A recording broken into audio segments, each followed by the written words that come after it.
All right, guys, should we get the two amazing women I know you're here to see?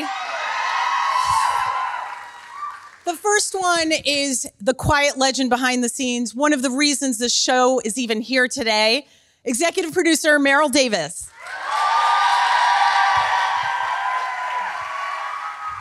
And the other one is also an executive producer, one half of the heart and soul of the show, and to quote Tina Turner, simply the best, Caitríona Balfe.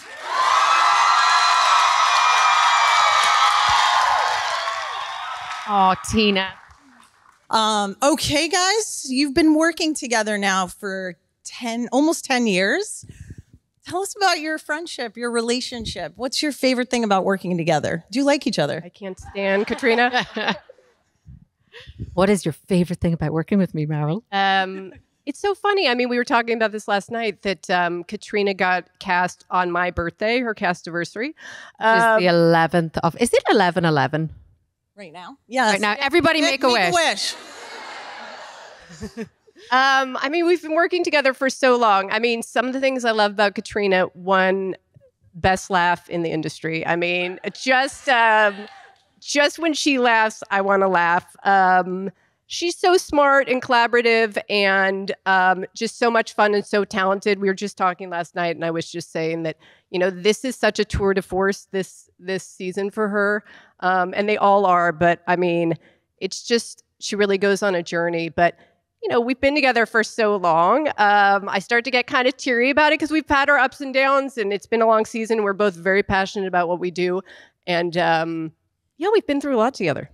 Yeah. Caitríona, before you answer, you guys will notice there are two amazing women missing from this stage. And I want to tell you, it's like an elaborate example of where female representation is right now, 50% less than it should be. But, you know, Tony obviously can't be here because of the writer's strike. So I think we all send her support for that.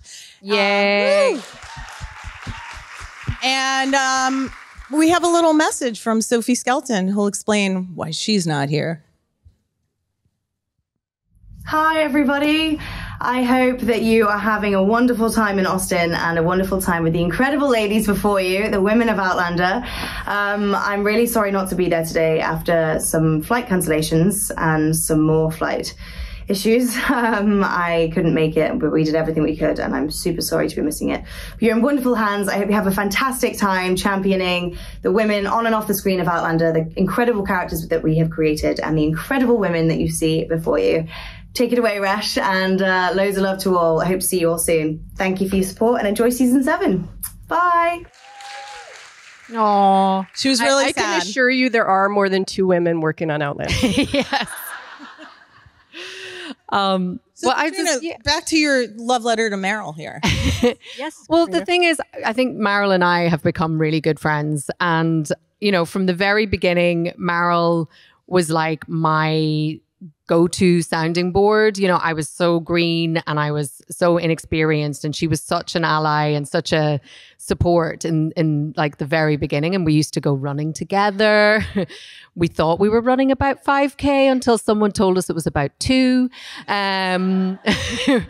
know, and I think over the years, Maril's been very encouraging about me progressing. And you know, as she said, we're both really passionate and it's so lovely to be able to have somebody where you can go toe to toe. We don't always agree, but at the end of the day, we know that we've got the show's best interest at heart and we also are friends. So you can have those disagreements or you can like, you know, fight your corner, but it's like underneath there's a lot of underlying love. And like our lives have completely changed over the time of this. And Maril's like super smart, amazing at what she does. And just a real great person to have on the show and to have on set. And like, we always love it when she's there. So how much do you run now? None. It's funny. It's funny. None. You know, we've all been together for so long that we've both become moms since we started the show. And it's funny because we used to talk about running and working out and where can we get our nails done or have a drink. And now all we talk about is our kids. It's like, it's completely changed. But, you know, most of our crew have kids now. I mean, it's... Yeah.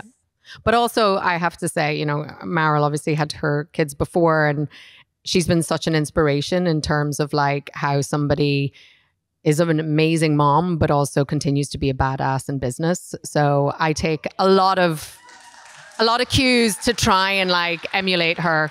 So I do want to talk a little bit about when you guys disagree on things. First of all, out of the two of you, Team Rolo or Team Adzo? Adzo. I might be Team Adso now too, because we've had to change our Rolos. So I mean, are you sure? I feel like yeah, I'm both. I love dogs and cats. I don't know if I could pick one. So I thought it would start a disagreement. I was wrong. Meryl killed. You know what? Honestly, no. I mean, we're all dog and cat and animal lovers, but no one loves an animal on the show. I mean, no one. It just causes chaos. Yeah. And like, I don't care how many times people say, no, but they're trained. I'm like, no, they're like, they don't care that we're making a show. They're like, screw you. I don't care. You're like, but we're giving you chicken. So I'll take the chicken and I'll do what I want, you know? I mean, the number of outtakes we have of Rolo going the opposite direction we want him to is like 100. So I see why Adzo might be the best, because he doesn't move, right? Adzo just kind of hangs out, and he's a cat. He doesn't give a shit either, but he doesn't really like, he gives a shit in a very like sedentary way. Okay. So when you guys do disagree, is there an example you can tell us? Because you both seem very passionate. So do you go head to head, like something from season 7? I'm trying to think if there's an example we can talk about. Or something from the earlier years. Yeah, I don't know. I mean, you know, it's funny.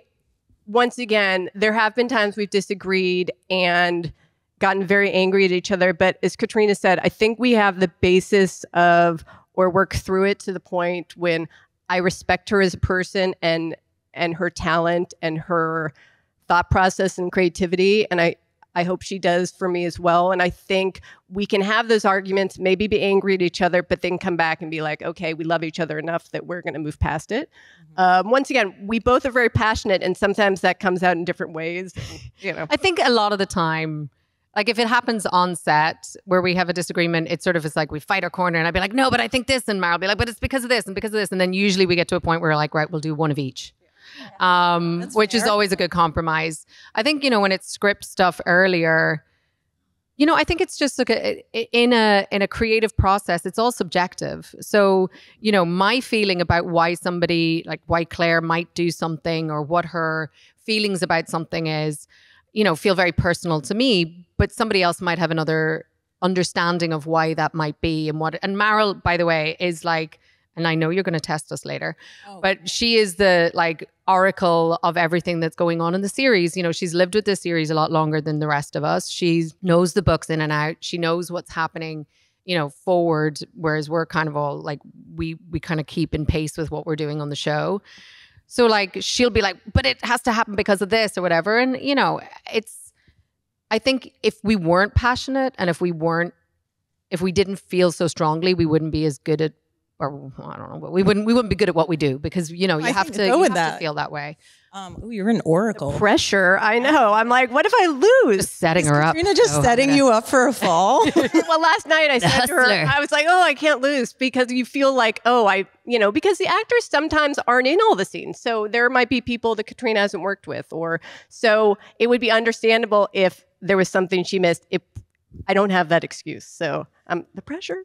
Okay, so Caitríona, you know, speaking of, you have a new role this year. You went from a new actress to producer to now executive producer, and you and Sam both are executive producers. What new responsibilities come with that? Like, do you have to watch yourself in dailies? No, I still don't watch dailies. I mean, first of all, I just don't think I would have the time. You know, I think a lot of it is just more being involved earlier and earlier in the scripts and storylines and stuff, and you know, there's been a couple of things, you know, with COVID and with the writer's room and stuff being in the US. I think a little bit more like if we see certain things happening on set, you know, we're kind of more like, okay, well, I now feel like I'm empowered to kind of say something about this or try and be like, hey, can we look at this or whatever? But it's, you know, a lot of it is also, I find it really interesting seeing how the cake is made and how everybody has their part and everybody has the influence. So it's, you know, about figuring out if I ever can be helpful or just listening and figuring out how things are done.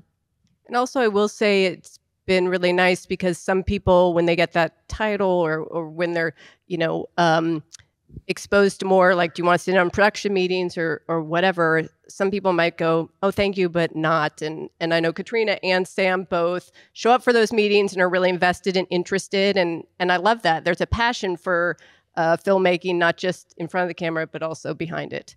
You know, and I think it makes the whole show better all around for all of us. And now, Caitríona, you can get your take and Meryl take on set. That's the key. It's all part of my plan. So Meryl brought up, this was your first year as a working mom. And I know a lot of criticism happens when you ask women, like, how do you balance it all? But it's a legitimate question. You know, being on set for 14, 16-hour days and raising a human are both very difficult jobs. So how are you guys navigating that this year going into next? Like, what have you learned from, how was your first year as a working mom? You went first. Do you want to go first? I mean, I don't think you ever think you're doing it well. I think you just do the best you can. I always think it's hard to answer this question, and we talk about it a lot because you cannot have it all. I think that's the dirty secret. You think you can, but something has to give. It's either giving in your personal life with your kids or it's giving at your work, and you just have to be okay with whatever you choose. And I try to be there for my kids, and they know they're loved, and that's the most important thing. But I also, you know, and we've talked about this a lot, we like what we do. You know, we enjoy working, and I think that makes you a better mom if you're doing something you love. I don't always love it. There are days that I don't, but I'm trying to do the best balance I can. And once again, you're just doing the best job you can. Well, I, first of all, very gratefully to the show going into this year, because my son was so young, I asked if we could go to a 4-day week for me. And that was something that they were very, very considerate, and they managed to work out, and they've scheduled it that way. So I either work Monday to Thursday usually, or Tuesday to Friday. And that way I have a nanny 4 days a week then. So she covers when I'm at work. But my time is like, you know, you realize that, it's hard. I'm usually gone before he wakes up in the morning. And we've also, another thing we did this year, which is we do continuous days. So instead of taking an hour for lunch, people just eat on the go. But what it means is we all get home an hour earlier. So that means if the traffic's good, generally I'll get home to see him 15 minutes before he has to go to bed. Doesn't happen all the time, but it makes a huge difference. And, you know, at his age, 4 days a week to only see him that a day it's hard. But you know, a lot of moms and dads work very long hours, and these are the kind of things you struggle with. You know, and I feel very grateful that I'm in a very fortunate position that I was able to do the things that I've done. But, you know, it's like those other 3 days, which used to be my rest days, my learning my lines days, I'll do, you know, a little whatever. Those are full on mom days. And like they're his days now. Yeah. So, you know, I used to ruminate a lot on what I would do in the scene and everything. And now it's like, just learn the goddamn lines, and hopefully that you show up in the day and you hope that you've thought about it enough. And that's the hard thing. You know, it's like wanting to progress in terms of like being a producer and all of those things and being on top of stuff. It's like you just, you know, you're trying to make sure that you've read a draft. You're trying to make sure that you get notes in before it's too late. You know, but you're also trying to make sure that, you know, and, you know, kids are sick all the bloody time. And there's sometimes you're like, oh, well, I'll do that when he naps, and then doesn't nap, or, you know, it's so. And your 4-day work week is like a regular person's 5-day work week. I mean, they're long. I mean, you're still doing 13, 14-hour days. So. But I'm, you know, it pains to say, and I think I speak for Caitríona, that as difficult it is for us as moms, it's 10,000 times harder for our crew. Yeah. And so we are in positions where we're very lucky. You know, so I'm always like looking for ways. I wish this industry would change and make it easier for working parents, because we're the lucky ones. And even we struggle to spend the time with our kids that we like, but our crews don't get to do that. Like, they don't get the luxury of, you know, choosing their schedule, having as much time off, you know, as we do. So I do think, and we've talked about this a ton, that it would be great if the industry evolves in a way that, because we do 10-hour days in Scotland, even that's long, as Caitríona said. Like, I'm sure once she goes into makeup, when she gets out of makeup, for the makeup team, everyone else, the costume team. But in the States, it's like 14-hour days plus then your stuff. So it's I think the 4-day work week is something that really should just catch on everywhere. I think it's more productive, healthier for everyone. So Meryl, one thing is, I think we know behind the scenes, it's a very male-driven industry, like a lot.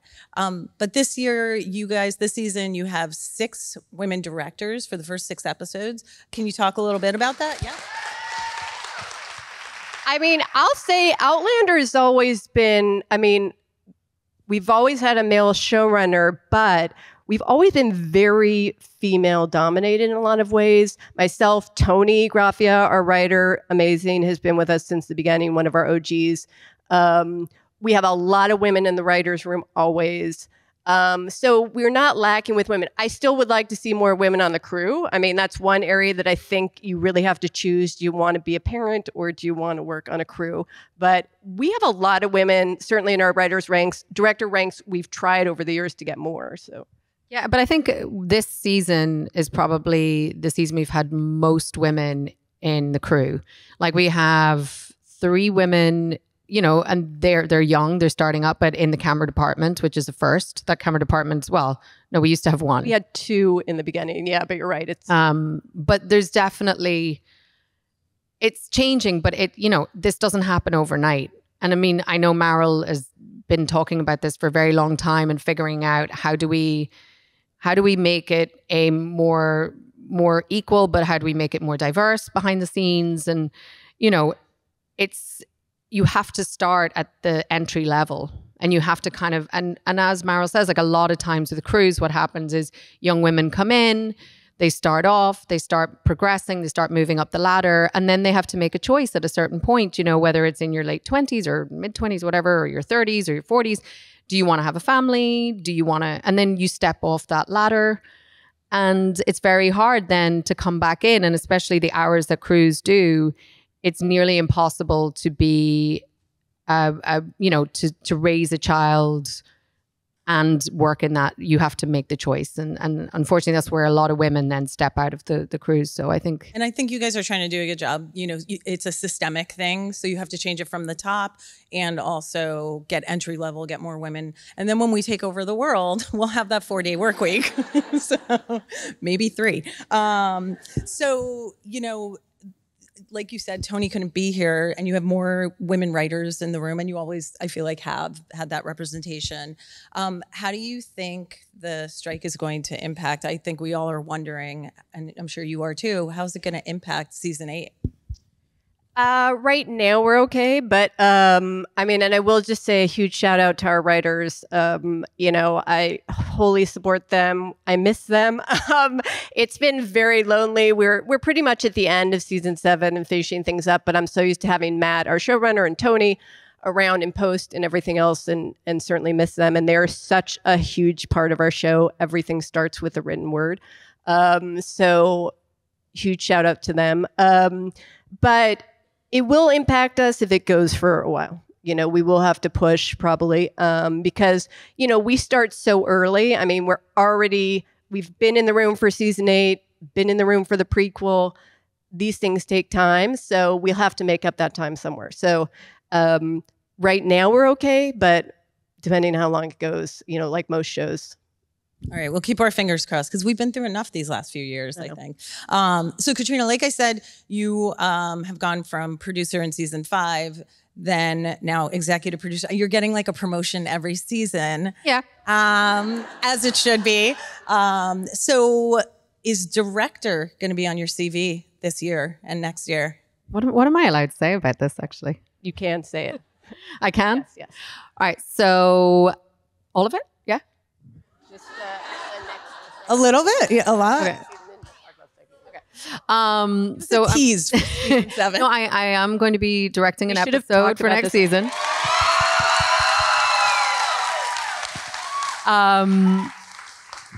Very excited, very terrified. And so in prep, I've been doing a little bit of second unit stuff already. So I've done some stuff in the last few months, which has been so fun. Like, who have you got to boss or direct? Like, can I say? Am I allowed? Yeah. Well, I've bossed around. No, I've directed our lovely Sophie, which was amazing. Actually, that was just incredible.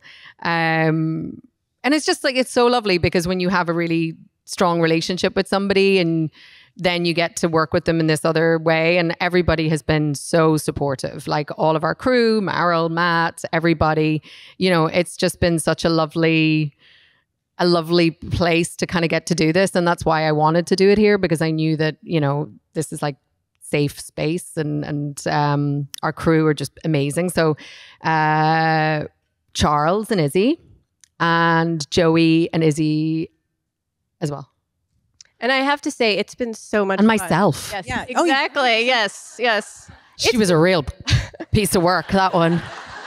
Good catch. With John.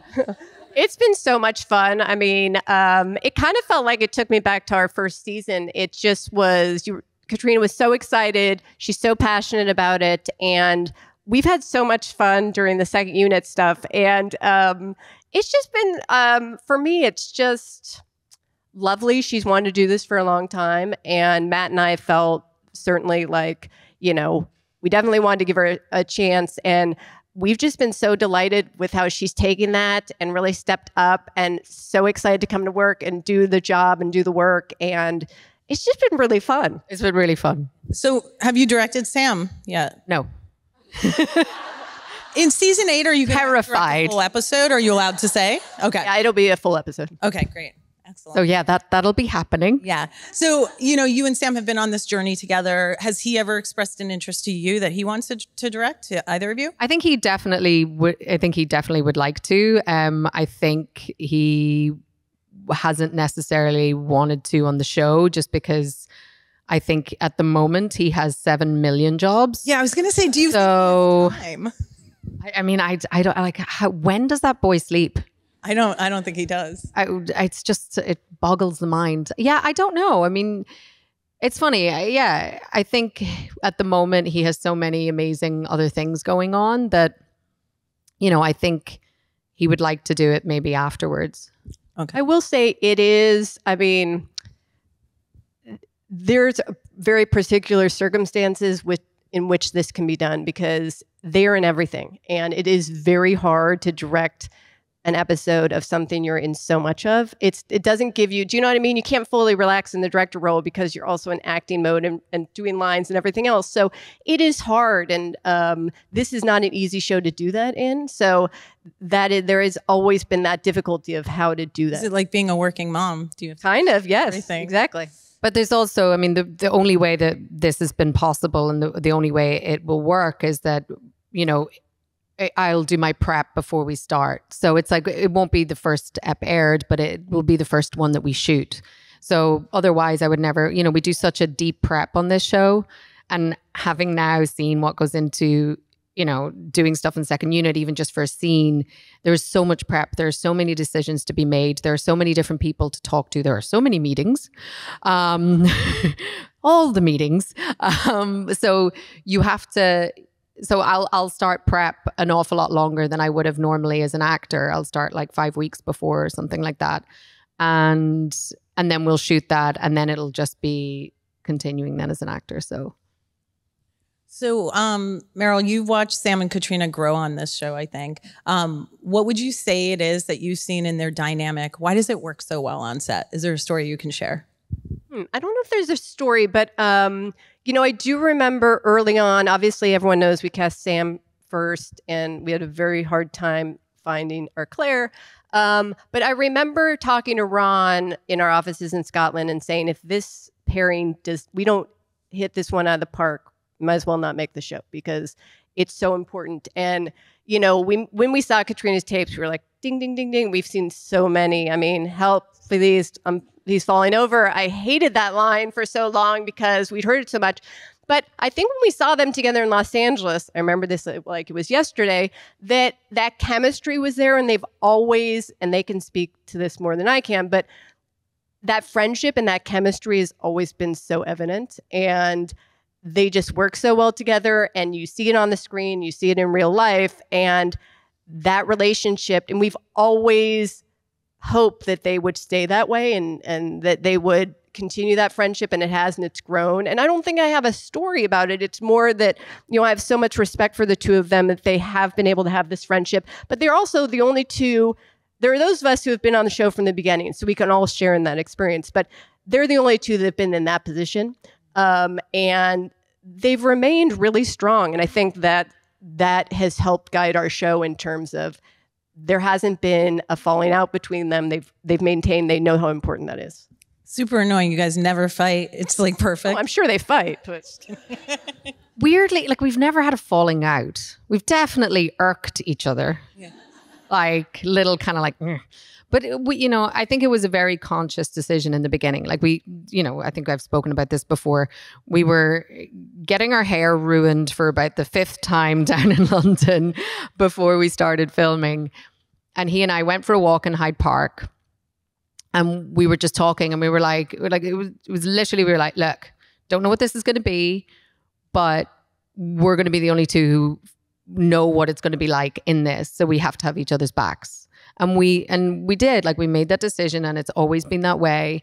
And, you know, as the years have gone on, our lives have become very different, and, you know, your lives become much more complicated. And, you know, in the beginning, Sam and I were, you know, very similar. I don't know, we just were very similar in our personalities anyway. We like to be very prepared and focused, but then we like to have a lot of fun. You know, we like to not take ourselves too seriously, even though we take the work seriously, that kind of way. But like as our lives have gotten more complicated and busy, we may not see each other as much as we used to, but that core and that like friendship and that base that we have has never changed, you know? How do you guys set the tone on set? Like, you know, 7 years in, 8 years, I guess, you know, for new actors and everything. Well, I think it's very important for Sam and I that everybody is respectful, especially to our crew, to each other. And again, like it's about, I think the things that are very important to us is treating people with respect and being friendly and like making sure that everybody has like a fun, you know, happy experience. And I think, you know, generally that, and this is a tribute to Suzanne Smith, our casting director. I mean, I think 99.99% of the time, the people who come on are the most amazing, lovely people who share that ethos. So there's not a huge amount that you have to do. You know what I mean? It's just like, that's the way it is. But, you know, on the odd occasion that somebody's come on that just isn't quite, who kind of might come in with an attitude or something, it's very obvious that that's not how the rest of us roll. You know, it's just... Yeah. I was laughing because I was thinking how much Caitríona and Sam laugh on set probably and bringing in the newbies. But she's right. It's a very happy set for the most part. And we do talk about it being a family. I think that's sometimes overused, but I truly do feel that way with our crew and our cast coming in. And I think all the cast usually says, oh my God, so much fun on the show. And, you know, it's a good group of people. So you're the first to break usually? Always. Always, okay. But it's also like, I'm just going to, you know, Sam Heughan knows how to set me off. Yeah. And yet he can keep the straightest face. So he'll do something and then he'll just be like, and I crumble. And then he's like, oh my God, this thing. So when everyone breaks, who reels them back in? Because John Bell said you've reeled him back in once. I do remember that. I mean, look at this is like, I was obviously not doing what I do. I was like do what I say, not what I do. I think one day there was a lot of joking going on, and you could tell people were stressed and we weren't making the day. So I kind of was like, He said you looked at him and he got shudders. I'm a bit of a mama bear. I was like, you know, there's time for play, and then there's time when you can see everybody's got like blood sweats. Yeah. Mom can laugh now, you can't. Yeah. Mama's finished having fun, so everybody. So, you know, there's a show that was just on where it's about this family of evil people in media. And I think we can all agree that, you know, the female characters for doing the exact same thing that the male characters do, got a lot more flack. And so I want to talk a little bit about misogyny in television. Why do you think, do you find it in your experience, Caitríona, and in Sophie's, that you get more flack than your male counterparts do? Or your characters? Wow, I think there's a very different, yes. I'm like, Caitríona, write a report on misogyny for me in media. I think there is a very different expectation and attitude towards men and women. And we as women, I think, are also culpable of that. And I think there's a lot of double standards in this industry anyway. And I think in some ways we've got double standards in terms of women, you know, like we've changed some things, right? So it's not appropriate now for a male journalist to ask a female actress about maybe certain body parts. However, as I've noticed on the show, some female reporters think it's absolutely okay to ask male actors that. And, you know, but I also think in general, it's a lot harder at this point. You know, we hear a lot of things about trying to get female stories out and trying to get things. But as a producer, I'm sure Maril also experiences this. Sometimes it's really hard to get women's stories out there because when people go to the cinema, and this is what I've realized, women will go to see men stars, right? They'll go and they'll go to see these hot men stars, but they won't always go to see the women. If there's not, right? And I also think it's a thing where if a couple is going to the theater on a Saturday night, I think the guy will be like, I want to go see that film. And generally, and I do this too, as a woman, you kind of go, oh yeah, fine, I'll see that. But they won't necessarily go see the female-led film. So it's a whole thing of like how we spend our dollars also affects what you get served. And how we've also been programmed. You know, I mean? It's very hard to unlearn all the things we were taught from a young age. And look at it's not, you know, I do the same thing. It's like there's a lot of things that we've just, you know, like Gina Davis is somebody who's so amazing, and she just, I mean, give a big round of applause to her. But she just, you know, her Gina Davis Institute just came out with another report where they tracked like the last 20 years of content, and the statistics, I wish I had them in my pocket. But the statistics of how many female characters, female speaking characters, even in backgrounds, like in the background of stuff, how many women are represented versus how many men are represented.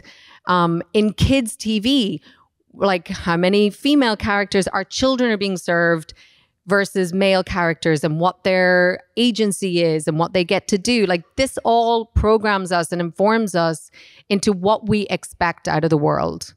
And it's a very hard thing to change. But I think first of all is like that awareness is like, okay, well, am I supporting the women who have made this film, or am I supporting, you know, whatever I see? And it just, yeah, we have to sometimes be activists with our coin, you know? And it's also interesting that you said some reporters will ask Sam questions. Like, oh can my you imagine God. if I was like, Caitríona, what's under your kilt? No, I have sat on a sofa with him. We were on a morning show, and there were two female reporters. And they were like, so what about those assets of yours? And I was just like, oh my God, like if I had been asked that by a male reporter, there would have been, but not only would I have been shocked, but there would have been a shit show in the press about it. They would have been like, how dare he ask her about her boobs or whatever, you know? Yeah. But this is the thing, like we have to also understand, like if we don't want that stuff for us, then we shouldn't be those people. Yeah. So... And I think you guys are putting out like don't worry, we're not in trouble. I think you did a great job. I don't know, Reshma, you asked that question. You really unleashed it there. Like, I'm going to give her a hard one. Let's switch to something fun. All right. So Outlander is ultimately a show about love, and we all love love. Love. What is your favorite Jamie and Claire love moment in the show, Maril? You've followed it all along. That is do you want the misogyny question? I mean, it's 7 seasons. I'm not sure I can give you I mean, mom brain. I don't know if I could give you a specific example, but I love the moments that it's just, and these are, and I know sometimes fans get upset that we don't include all the moments they want to see. But for instance, I love the moments where Jamie and Claire are just having a quiet moment. They're laughing or they're sharing something in bed, but it's not necessarily plot driven. But unfortunately, we live in a world where sometimes those do get cut, not because we want to cut them, because we all appreciate them and we love them. But in a show sometimes where and we have standards we have to follow. Like we have to bring in the show at a specific time limit because of various reasons above our pay grade. And sometimes when you're going through a show and you're like, what has to get cut? And that's the only thing, it's painful. But I do love the quiet Jamie and Claire moments when they're laughing or they're, I think we're going to actually see a scene today that I really love. And it is from the book and it's one of my kind of favorite little moments, but I just love those quiet scenes. It doesn't have to be a big one. It's just where you know they're a partnership. I love the partnership. I think that's something we all kind of want in relationships where we're equals and we're seen as that. And that's what I love. Caitríona, you get to give Jamie and Claire some romantic relationship advice. What would it be? Jesus, the codependency. No, we do have a running joke where they're like, I'm just off to the bathroom. Wait, Sassenach, I love you so much. Will you ever come back? Yes, I'm just going for a pee. That's a shockingly bad Scottish accent. What's some advice? Maybe they just need to take a couple of breaths before they get angry. They need to learn the like, the toddler thing when you see like someone's melting down or you're getting too frustrated. Count to 10 and step out of the room and then come back again. I think that's what they need. I mean, they did have 20 years apart. So I get the codependent, not the bathroom thing, but. So Maril, you said it like, people, there's always a scene from the books that you're like, oh, I wish this had made it in. Caitríona, for you, what was that scene? Oh God. Or one of them. Way back, I think season 2. Yeah, and I think I tried to pitch it to you guys. And you guys were like, yeah, no, it's great, but no. No, but I think it was definitely one of those, we don't have time. But I think there was stuff with, and it's funny because I didn't know quite this at the time, but there was stuff with when Claire was studying or and I think she was already a doctor at the point in Boston. And there's a scene in the book where I think Bree gets hurt or something. And it was just, to me, it was like a great scene about how the struggle of a working mom. And she doesn't get back in time. She doesn't get back in time. Yeah. I think that was one that I was like, why? We should do that. Come on. Great scenes. There's so many great scenes in the book. Have you seen them? They're like this big. There's so many great scenes and we love them all. Maril, what is one scene for you that didn't get in and who's responsible? If it's you, it's fine. They're really long books. Yeah, exactly. I should have prepared more instead of drinking margaritas last night. By the way, we had 2. And we are such lightweights. A lot for me these days. I'm trying to think. I mean, come back to me on that one. I don't know if I have one off the top of my head. I mean, we've done most of the things. Once again, it's usually small scenes that maybe don't have anything to do with the plot, but they're lovely little moments. So come back to me. All right, guys, you ready to watch some clips? A little gift? Okay, the first one, Sophie is going to introduce for us. One of my favorite things about Brianna, and I really love how much the show champions this, is her magnificent mind and her utter quick wit. Here is a little clip. Bri and Roger, good luck. Yes. So Maril, I don't want to give away too many spoilers, but can you tell us a little? I see Brianna's pregnant in that. Right? Yes, but I mean, you could barely tell. I mean, she touches her. Yes. Yeah. Yeah. Sorry, I'm sorry. If Brianna's not pregnant, I apologize. In the trailer, she is. No, she is. I'm just saying, it's very hard to tell there. I think it's early on. I think they know. Everyone knows. It wasn't a spoiler. I was just commenting on. Yeah, I was like, oh no, I'm in trouble with Maril. You're not in trouble. So is there anything you can tell us, like, about the birth scene that, you know, may not have been, because in the past, I know that Jamie and Claire were supposed to be there in the books and it turned out differently. This year, are Jamie and Claire around when she's... Well, I will say, and I know Tony, you know, once again, I know some people were upset that in the Jemmy birth scene that Jamie and Claire weren't there, particularly Jamie. And there are reasons we had to do that. And sometimes, once again, it's like if you pull one domino out, the whole house falls apart. So we did in this scene coming up, I can't reveal that the whole family is there. So we did want to make sure that everyone was represented.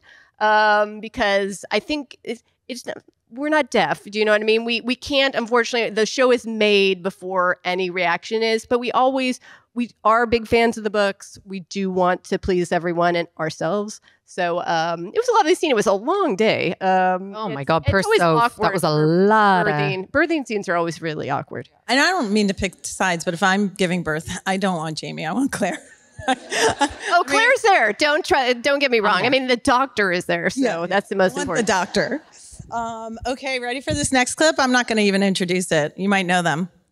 So, Caitríona, last year you told me that Diana has shared the ending with Sam and not you, but you're fine with the mystery. Fine with it. Has Sam ever slipped up? And no, he smugly holds that over me all the time. Like to be honest, I actually like not knowing, but sometimes you're like, what else happened? And he'll be like, I'm not telling you. Because that's a big secret to keep for 10 years. Meryl, how many drinks will it take for you to slip up? I won't slip up, but I'll be honest. I have read the last 2 or 3 pages of supposedly what is the end that I'm sure Sam has read, and I'm still confused. I have, so I actually I keep meaning to ask Sam about it because he's like, oh, I know the ending, but I'm like, what the fuck does that mean? Like, I'm not sure I get it. So I have. So does everyone but Caitríona know? No, it's I'm only beginning to wonder. Only Sam and me. I think me and Sam are the only people who have read this. Wait, does Matt not even? No, he doesn't. Kind of like you, he doesn't want to. No. Oh. So. Interesting. Interesting. So, one thing I loved about this scene is I think it shows the evolution of Jamie and Claire and their intimacy and how that changes in a marriage. The show started with this love story. And so the love scenes were obviously different back then. So Caitríona, can you talk a little bit about how the intimacy, you guys, obviously, it's one of the signature things about this show. You bring heat and passion every season. What are we looking at in season 7 for Jamie and Claire's relationship? How has it evolved and how is it different? Well, I think as a couple, they're actually in a very good place. I think what we saw last season was sort of Claire coming apart, right? And part of that was that she wasn't very good at sharing things and asking for help. And she kept sort of her problems or her emotional problems from Jamie. She wasn't good at sharing. And I think that once we've seen this sort of the follow on from that, they're in a really good place. They talk to each other a lot more. I think the partnership is really strong in this season. I think there's a lot of things that happen. There's a lot of bad things that happen. There's some great things that happen. But through it all, they're really strong. They will always have a row here or there. But I think it's really nice. I think I think Jamie as a character is incredibly wizened this season too. He has a lot on his shoulders, but there's just a maturity to both of them, I think, which is really quite beautiful. And to see how they support each other, but that passion never goes away. And that's the thing. It's I think when we talk about the difference and what happens to a marriage, and it's not that it goes away, but things do change and things evolve, and you want things to evolve. It would be really stunted, I think, if they stayed in one place and we just kept repeating something, and I think that that's what's really nice. And Sam and I talk about it a lot as we talk to the writers about it a lot of okay, well, what are we trying to sort of show at this point? And then we've also started working with the most incredible intimacy coordinator. And it's amazing because I think I probably was one of the people who was like, oh, I don't think we need that. Like, we've been doing this shit, you know, ourselves, and like we've been figuring it out for a while. But actually, it's really, I think it's been so beneficial, and it's helped us. And there's other scenes with other characters, some that I've been involved in, and I know for some of our younger actors too. But it helps you create the storytelling in a very I don't know, in a way where everybody's on board. Everybody knows exactly what's happening. We're all on the same page, just like you would do with a fight coordination or whatever. And it's really helps. And Vanessa is just such an amazing like addition to our family as well. Like, she's just been really great. And it must be hard to have new and innovative ways to do love scenes. Do you? I mean, 7 years. At a certain point, you're like, well, we've done that. We've done that. We've done that. We've done that. Do you ever read the books like now and go, oh my God, I have to do that, or I don't want to do that? So I'm gonna make an admission. This is the first season. I haven't read the book. So it's all a surprise. I just don't have the time. It's the first time. I've always done it, but it's the first time. So I feel like there's a Cliff Notes version. But also, I think, and what I've found this season is like, well, also this season has been 7 plus some of 8. And, you know, I've read parts of it. Like, I've gone and been like, okay, this is the section we're doing. And I've gone and I've read that section, especially if I'm like, right, I don't really understand what's happening and I need to kind of like get in Diana's head where she's at with it. But it's just, they're that thick. But in the past, have you ever read something? Always. Oh, okay. No, in the past, I've always read the books, and there's been many times I'm like, what? But most of the time I'm also like, half the time you're just so excited about all of the stuff that's happening. And then sometimes you're like, this is crazy, Diana, what are you doing? But yeah. So, the blooper reel, I feel like you make that a lot, and it's very hard to remember these things, but is there anything we should look out for this year on the blooper reel that you may have done or Meryl has seen? It's a really long blooper reel. Actually, it's funny. I'm looking at that in post right now, and it's really long, which is good. But half of it is Caitríona cracking up, which always makes me laugh. And when she was talking about Sam and his ability to kind of keep a straight face, like, there is a scene with them in a tent, and you just cannot get it together. And he is just like stone faced. Yeah. And I'm always so impressed because I get the giggles really badly. And in fact, we were talking about this last night that oh my God. Caitríona was directing something for Second Unit with Sophie, and Sophie had some sound like stomach thing coming up, and I started to get stomach was grumbling, but like so loud. And I got the giggles, and I was sitting right next to Caitríona, and I was silently shaking because I'm like the worst person. Silent. You don't want me in Temple or anywhere you shouldn't be laughing. And I'm like giggling, and I just see Caitríona go. Well, the thing is, like, Meryl couldn't stop. Like, she couldn't stop. And Sophie's stomach couldn't stop. So every time Meryl would almost like get it together, Sophie's stomach would go. And the thing is, like, because the set is so silent, and also she's mic'd, and your mic is right here. And so we're listening on the cans. So it sounds so loud. And she just was like, this is all I can see out of the corner of my eye. And like, one thing that I've learned as a director is that time goes so fast. You start off the day, and as an actor, you're like, oh my God, this day is just dragging. And as a director, you're like, holy shit, where did the 6 hours go? Right, we've got like 7 more shots, and we've got 2.5 hours. I'm so screwed. So it was like one of those things of like, we just got to get this taken. Well, something will be in there, And Mara's like, she had director face off. Although, to my credit, I think our DP was also giggling. So. Okay, before we play, we have a little game for you guys where these two are going to face off against each other. Oops. But, recently Sam said the last day on set for season 7, everyone got a little emotional. Can you tell us about that last day? I actually remember I got to, I remember it because the director said, I'm going to call for another take. And Meryl, why don't you just run in and go, just kidding. That's a wrap on Sam and Caitríona, which I did. Not very well, but I don't know if I felt as emotional there. I do feel an emotion knowing next season's our last, that the more I start to talk about, I get very emotional. And I'm not quite ready to face it yet because I think that'll be very hard. We've been together for 10 years. This has been it's been life-changing for so many of us. I might start to get emotional now. It's very difficult to think. And also our crew, who you think, oh, these are some people you might not see anymore because I live in America, they live in Scotland. It's just been a really fantastic experience. I mean, it's just... Well, except you'll see the crew because you'll be doing the prequel. Well, that's true. But I'm just...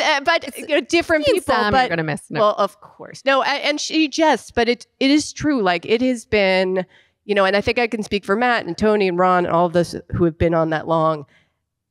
It's been a real joy to work with Sam and Caitríona and to be on this journey with them. And it's just been so special. And I think from the beginning, we knew it was going to be special, but I don't think we imagined we go this long. And it's rare in this business. And I think we've all been lucky to do it together. Oh.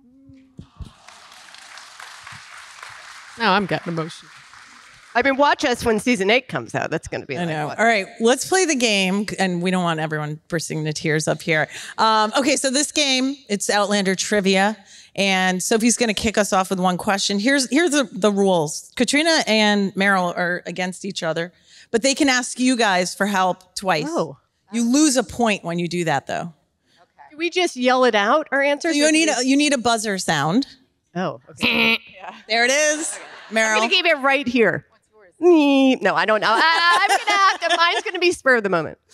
And then I think we can have Sophie do the first one. And then the winner gets to challenge the loser to anything. Ooh. Oh, dear. Could be on social media. It could be over margaritas. I don't know.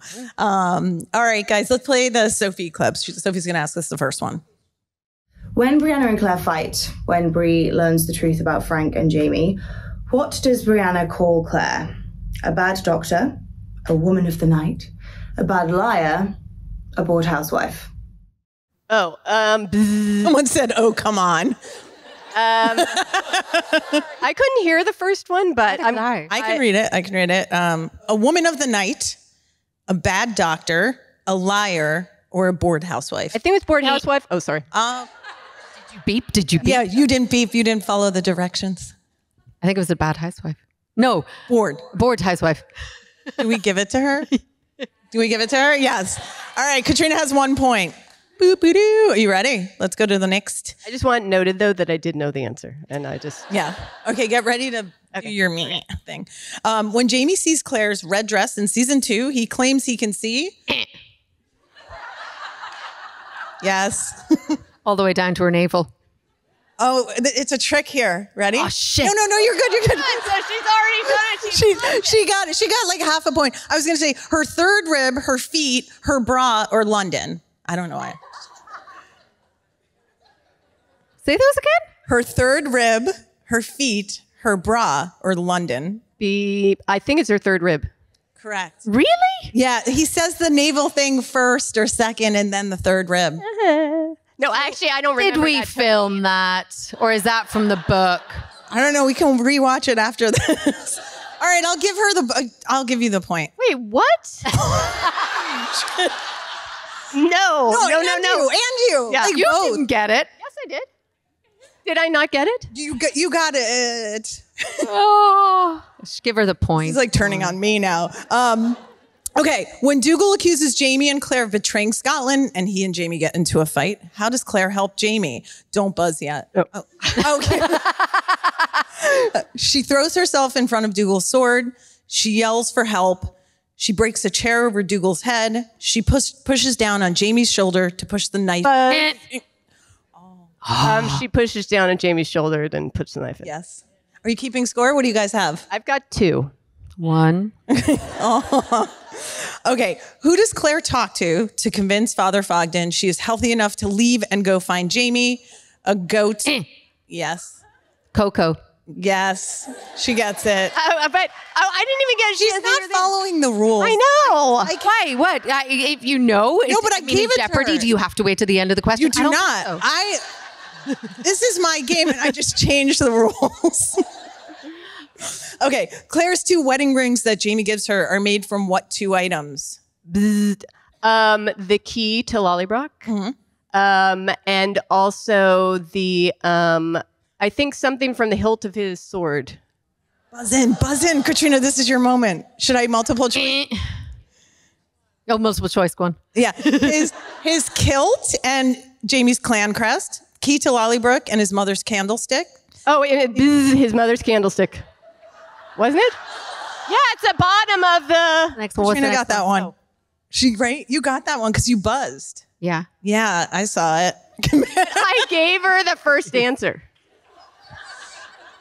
Okay. By the way, these are the most random questions that I told you. You told me no geography. Do you want Fort Take? No. All right. Roger and Brianna get into an argument in season 5, and Roger eventually gets advice from his mother-in-law. But before that, what does he almost accidentally do to Claire? He gives her a long speech that puts her to sleep. He steals her horse. He shoots her. He almost shoots her like a tiny rabbit. Almost shoots her like a tiny rabbit. Yes, correct. This is a great trivia game, whatever. I'm kind of hating this. After Jamie and Claire reunite in season 3, Jamie runs an errand and some terrible man breaks into his room and attacks Claire. When this guy falls, Claire tries to save his life. Oh. Yeah. Bye. What does she use? I mean, she uses a thing of like I don't know what. A drill in his head. Yes. That's what I was saying, right? Words, Maril. Use your words. This isn't charades. Who should I give it to? I think Caitríona, right? Unbelievable. Oh my God. I'm going to be in so much trouble after this. I'm just going to pick one last one because I want to fit some questions I think in. I've already lost. No. You could come back. No, she couldn't. When Claire learns Jamie married Leary while she was gone, and Leary sees Claire for the first time, what does she call her? And what does Jenny throw on Jamie and Claire? It's a double one. Do you want the multiple choice options? Yeah, because I can't remember exactly. I know what she throws. And she throws whiskey. So a whore and water. No, okay, no. I said whiskey. You don't. Now I get the chance to answer Okay, go after on. listening to the thing. I still have 5. It's Okay, 5-3 whore and though. whiskey, Sassenach, witch and water, witch and St. John's wort. Sassenach, witch, and water. Correct. Caitríona, nice try. I feel like I should get 5 It points was for that. water. Somebody calls Claire a whore. I was supposed to Whore. say a whore. Queer, yeah, Marcelly. Yeah. Marcelly. I don't know. Like mother, like daughter. Okay, I think that's... I feel 5-4. like I lost, but I will say in my defense, this and buzzing too early, I feel like this is rigged. What am I going to get Maril to do? Yeah. So we can decide that later. So we can... Okay. I want you to put some thought into it. Okay. That'll be fun. Rigged. Sorry, Meryl. Rigged. Meryl and I just became friends and it's over already. Okay, guys, great questions on Twitter. There were like 1,000. So I'm going to try and get to as many as I can. So Displaced in Time would like to know, Caitríona, you posted, or you alluded to a horse pooping on you. Can you tell that story, That's actually, please? that was a funny thing that happened. See, we never remember the funny things that happened. So Sam and I were doing a scene in the courtyard of Lollybrook, which we've been in many times. Sleepy, our horse, who's been on the show since the very beginning, even though he's managed to travel many years, many countries and all that. But Sleepy's beautiful Frisian. He wasn't feeling very well. And we had our backs to Sleepy. We had our backs to his back. And Lollybrook Courtyard has cobblestones, which things splash on. And poor Sleepy had incredibly runny diarrhea. And it splashed all up the back of my costume. And some of it up the back of Sam's costume. And it was really revolting, but also very, very funny. And that was your birthday?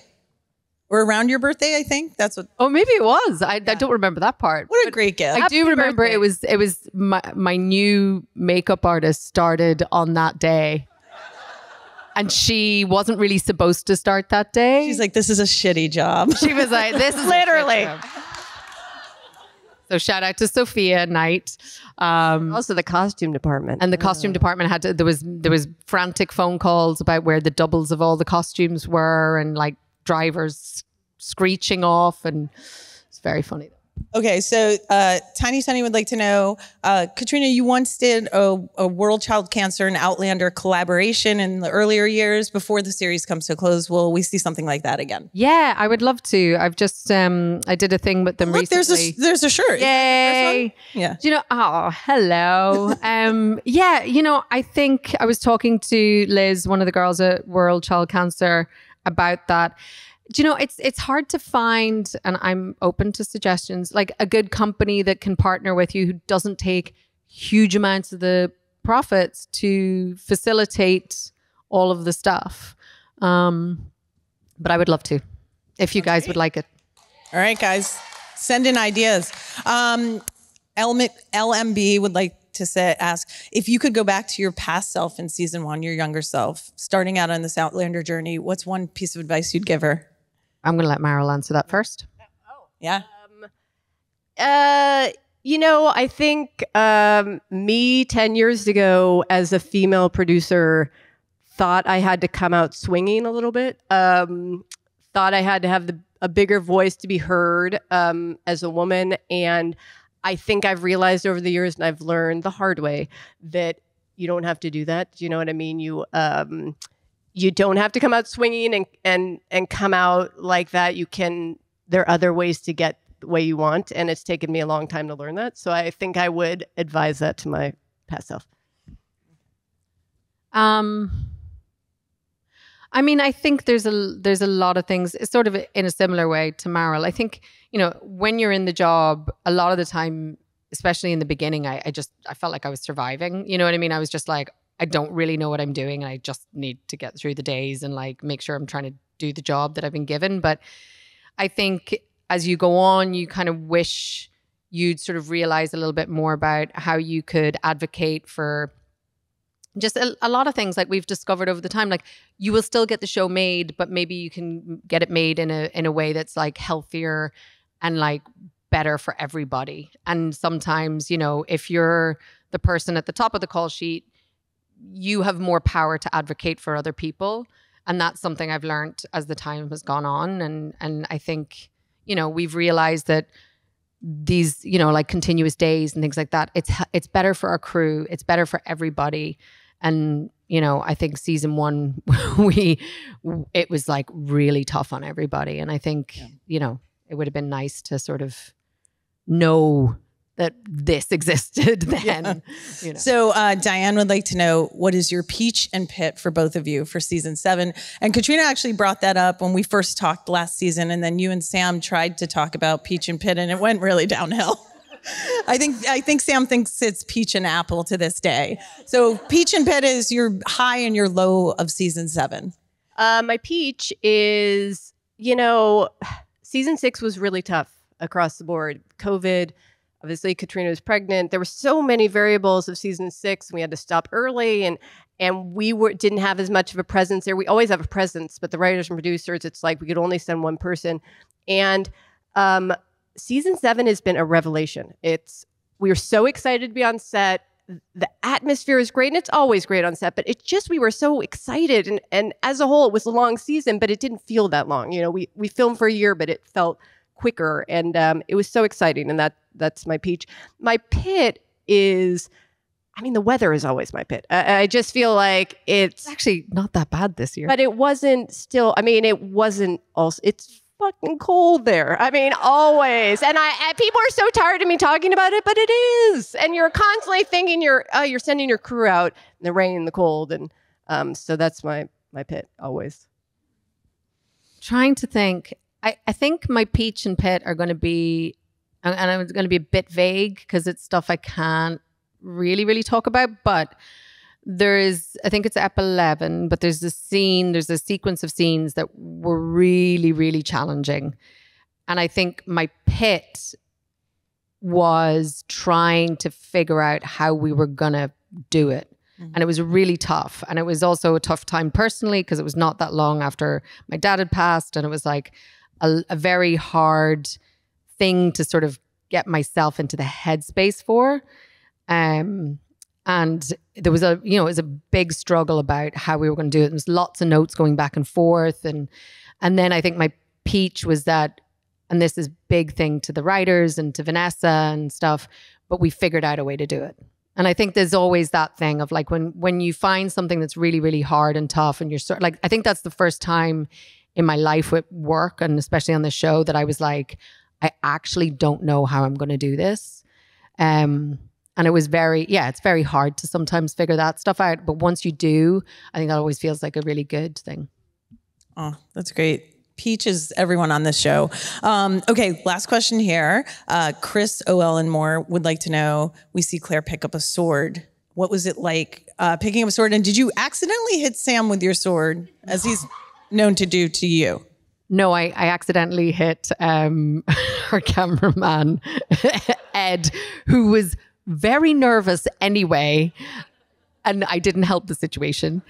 It's a big sword. It was a big sword. That was so much fun. There's an amazing I'm so sorry, I'm spacing on his name right now. We're on set photographer. Jason? No, it's not Jason. Oh, and I'm so sorry. You're blanking. Mom brains. He got this incredible photo where it's just like the sun hit the sword, and like it's a really fun photo that somebody has. That's a great scene, actually. That's a really fun scene. It's a really great sequence, and it felt badass. So you have now started almost hurting people on set. Do you get hurt every season? I feel like, did anything happen this season to you, or are you in the clear? I mean, there've been a history of injury. I mean, yeah. I mean, like I feel like you pull something every time you do a dance move, but that doesn't count, right? I mean, did you just say a dance move? Does Claire dance? What? I mean, I'm telling you, corsets and heavy costumes, my back is so done. It's like just messed up for life. But no, this season, do you know what? And I'm never sick. And I got COVID this season, which was like a pain in the ass because it was right when I was supposed to go on holidays. But I had 3 days left to film. And then I had to push the holiday, everything. I don't think I injured myself. But Meryl, you have to tell us more about pulling something. No, she didn't. I was just kidding. But we do have a dance scene in the show this season. And I'm always so impressed because I'm like, I don't know how you learn the dance moves and the dialogue at the same time. That is literally like this, you know.